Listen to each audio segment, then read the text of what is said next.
It seems like everyone's fixated on killing turkeys right now, but to be honest, I'm still dreaming about big bucks. The work I put in the spring in the past several years, and I'm sure in many years to come, has led directly to me killing big bucks come hunting season. This year, I don't expect to be any different. Come along with me on this scouting trip as I show you the process I go through, step by step, once I find a mature buck bed and lead it towards producing a successful setup. I'm in an isolated patch of cover, and you hear me talk about all the time how crucial these isolated patches of cover are in this marsh country. And I'm gonna break down a bed here that is a buck bed that's got sign around it, and I'll tell you every bit of information that I'm gathering from the sign he's leaving here. I'm gonna tell you what direction I think he's coming from, what time of year I think he's bedding here, what's the age and size class of the buck that's here, why is he bedding here, and then how would I hunt it if this is a bed that I would in fact hunt. So I'll give you every bit of information I can. I'll show you the whole story going on right here. First, I want to give you a feel for what the surrounding cover is like, and what we're dealing with is a little patch of willows here, mostly flatter marsh grass, and then we come into cattails right there, and surrounding him is a rim of cattails, and then most of the way that he's looking is actually open marsh grass.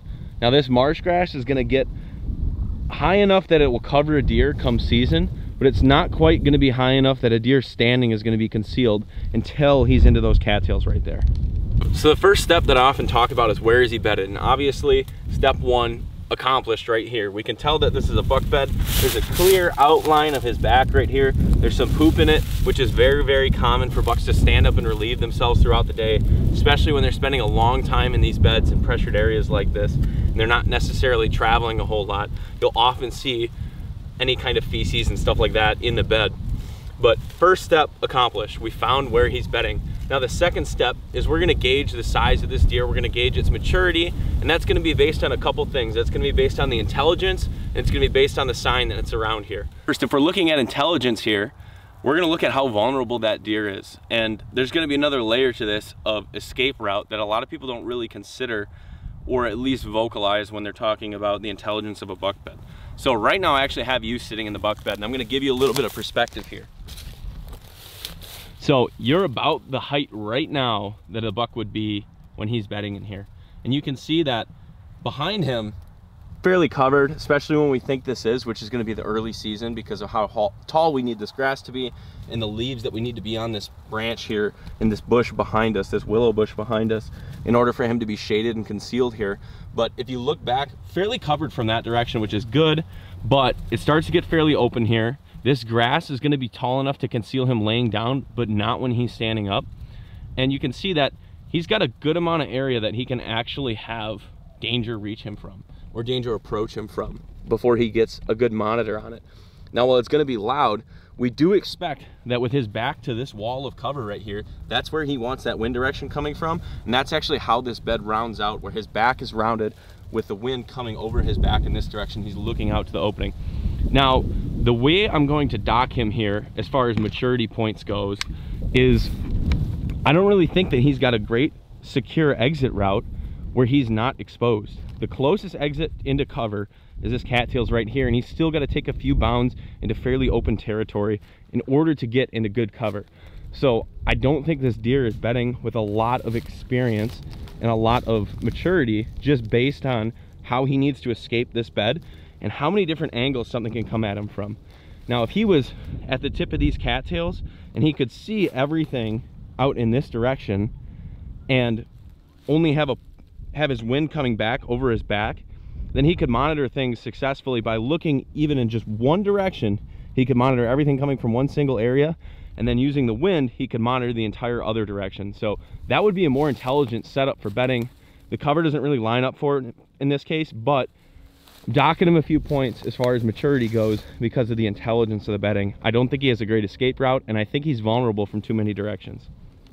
Next thing that we're gonna go by for gauging the size of this deer, criteria number 2 after we identify the bedding, is what is the size of the sign? And the first things first, are there any tracks? Now, I've trampled through this a bit, but I can tell you as I came up, there aren't really any tracks in here. Much is the case very often with this marsh grass kind of bedding scenario. But there's no tracks to go off of, so we're gonna look at the size of the bed. And it's hard to tell on video, but it rounds out like this, and it extends to just around 4 feet, probably 3.5 feet long. So this is not really the size that we would picture for a mature buck. This is like a good 2.5-year-old, 1.5-year-old buck. That's kind of the size of bed we're looking at, and that's a great indicator, but say you can't go off of that. The next thing we're going to look at is what's the room for his rack in here. There really is a good amount of room in this case. He's not shoved back into a corner, so there is the potential for him to have a good rack, and you can tell that he's snapping little branches that his rack or he is browsing on, but anything that's kind of colliding with him, he's clearing out. So if you have an area that's super choked down, but you have a lot of brush cleared, kind of where the deer's head would be, you can kind of expect that deer to have a little bit bigger rack. Now the next thing we're looking at is the sign he's leaving in this bed. So this sign right here is deep back into this brush, which you can tell that he's using this little brush area not as just passing and rubbing as he passes, but he's using it when he's bedding and taking his time in here. So this is kind of him laying claim to this area, and honestly, we're not seeing a whole lot of great size or height to this. Now these branches are extremely easy to bend. These are really weak kind of saplings here. He's not getting up very high, even with the ability to bend them over, and he's hitting really low when he has no obstruction. So when he's over here and he's able to rub kind of wherever he wants, his average height is low, so where he can best apply his force is fairly low. So I'm thinking that that's a little bit younger deer. Now he did snap off a little branch in here, but again, deer are really powerful animals. It's pretty easy for them to twist things up and snap them off. If we got something a little bit bigger than that, I'd be more interested in it. But from the perspective of the size of this sign, I don't think this is a very mature deer. So the next thing we're going to determine is when is he bedded here. So from what we've seen here, we've got rubs. So obviously he's hardhorn. He's not bedding here in early August or July or anything like that.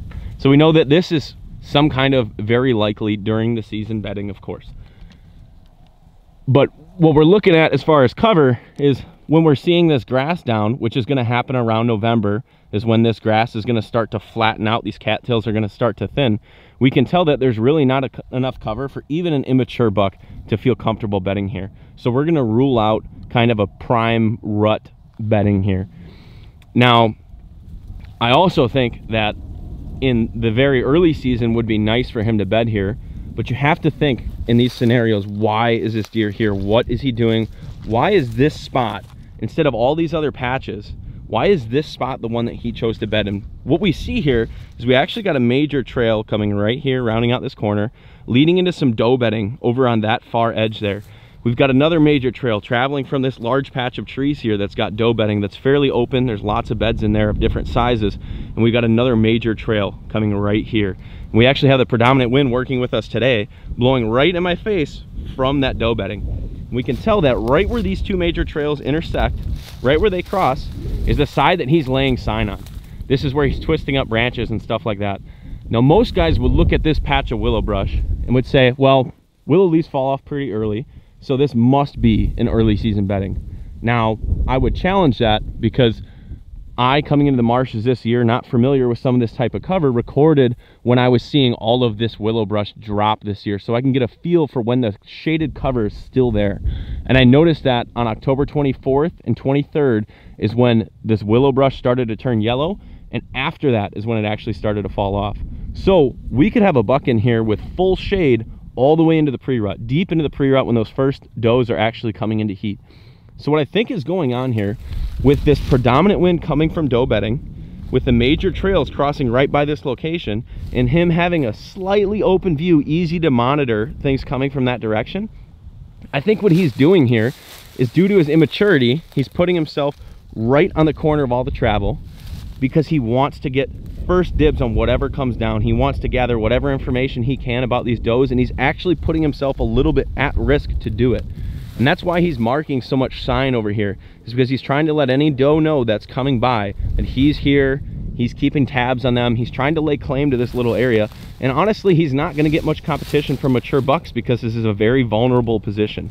So what this deer is doing, I believe, is bedding in here in the early season. I would give it probably October 5th 15th. He's in the pre-rut, October 15th to maybe 22nd, somewhere around there. And he's making a lot of sign, getting jazzed up because he can smell all these does upwind to him. And he's trying to be in a place where he can monitor their presence coming by and their travel and decide that if there's one actually coming in to heat up there, he's gonna go travel over there and try to mess with her when it comes dark. So we've established where is this buck bedding. We've established its maturity. We established why he's bedded here and what time of year we think he's using it. The next step is, where is he going? Where is he going after he is bedded here? Now, I'm assuming with that wind coming this way, if he's bedding here and the wind direction is coming in his face, I'm assuming he's gonna travel that direction to go try and harass some does that are over there. Now, if the wind's coming from this direction, which I would expect a more mature buck to be bedded with, coming from there, I would expect him to probably follow downwind wherever he's at so he can go pursue the does and leave in the area that, in the direction that he's most comfortable exiting, because he's been monitoring it all day. Now, his plans might get switched up if he does have a doe cross one of these trails or come by him during the day, but it's not very likely, especially when the does are getting harassed quite a bit, for them to be traveling out in the open like this where they're vulnerable as well, especially given that this is when a lot of the hunting pressure has already hit some of these areas of the marsh. So the direction that he's traveling is going to be basically, I'm assuming, downwind, not because deer always exit their bed downwind, but because he is here to smell what is in these other doe bedding areas, and he's going to pursue whatever he's been monitoring as far as does go in that direction. Now, if there's a doe that popped into heat using this bedding area, he's probably going there first. If there's a doe that popped into heat using this bedding area, he's probably going there first, regardless of wind direction. But we know that he is here to monitor when those does are there. He's going to travel in the direction of where the does are at right now. So with everything we've discussed, this is not really a deer that would bed in this place at the time of year that I think he's bedding there. It's not really one that I would pursue. I don't think this is a very mature buck. Now, it might be a good 2.5-year-old, and if he repeats next year, he'll be 3.5. Might be a good deer, but this is not one that I would personally be interested in pursuing. That being said, if he's exiting in this direction, or he's exiting in this direction, where are my opportunities to kill him? Now, he is not gonna get to that cover in daylight if he's anything that I deem worth shooting. And he might get down here in daylight if he's something that I deem worth shooting. I basically, as you can see, and is common with marshes like this, I only have a couple options in this area. I have one tree here, I have one tree there, and I'm gonna go look at those trees and see if I can actually get a viable shot to where I think he's traveling. So already we've ruled out, I can't hunt him if the wind's coming from this direction. That is not where I think I'm gonna be able to get him to go after he's exiting this bed, because of the reasons he's bedding there. And it's not an area that I think I'm gonna be able to shoot him in daylight from one of the available trees to set up in.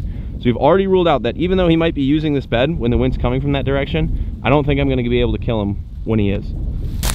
So following this trail down, we're working this edge. You can see this defined trail right here. This is the edge he's staying in right here.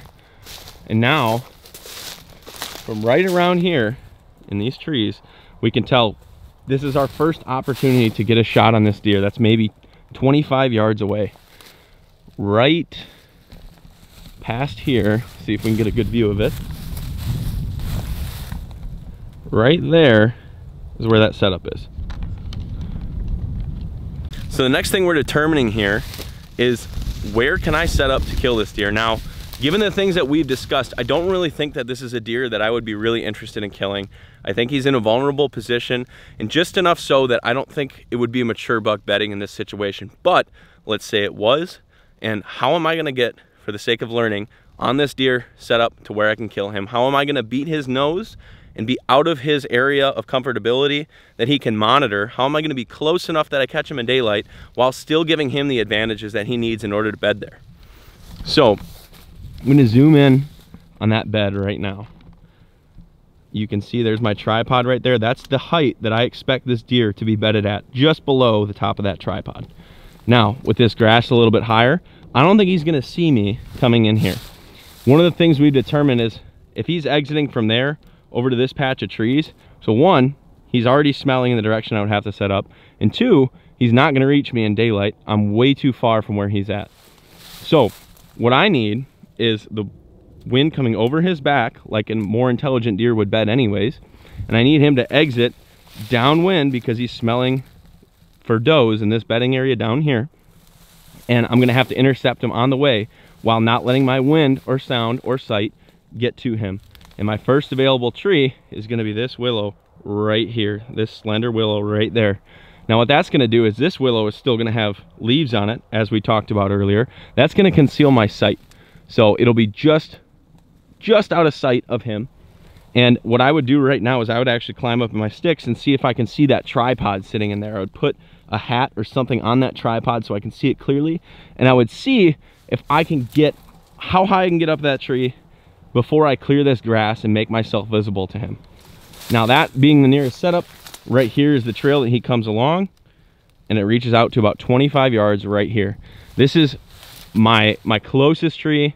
I can creep through this stuff when it's not completely dried out yet. I can creep through quiet enough and I can get to that tree I know without enough sound, without my scent blowing in, while making him still comfortable that he's monitoring this doe bedding that he wants to travel to.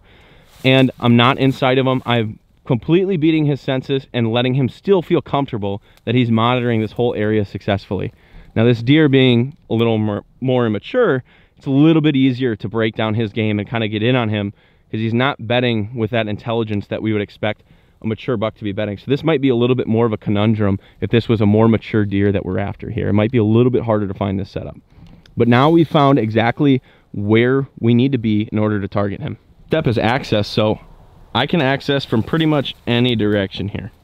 Now, given that, I know that I want the wind coming from here, so I'm not gonna access anywhere where I'm gonna bump him from my scent, or I'm gonna bump the does that he's trying to wind. So what I wanna do is I wanna come from a crosswind. I don't wanna come downwind of him because he's gonna be looking downwind. I don't wanna come from this direction because I'm gonna be extremely loud coming through the cattails and brush. And I do wanna come in this direction because I'm not gonna be bumping the does. My wind is not going to the does. It's not going to him. I'm not in sight of him, and I can keep my tree between me and him. So this is actually the direction that I would pursue this deer in. This is my access direction. Now, the next thing I look at is where is the other hunter pressure? This is step 7 of 8. Where is the other hunter pressure coming from? And honestly, what I'm thinking, what typically happens here, is they're gonna be along these edges and these open hardwoods and things like that. This, maybe not this patch of willows here, but they're gonna be along these edges over here.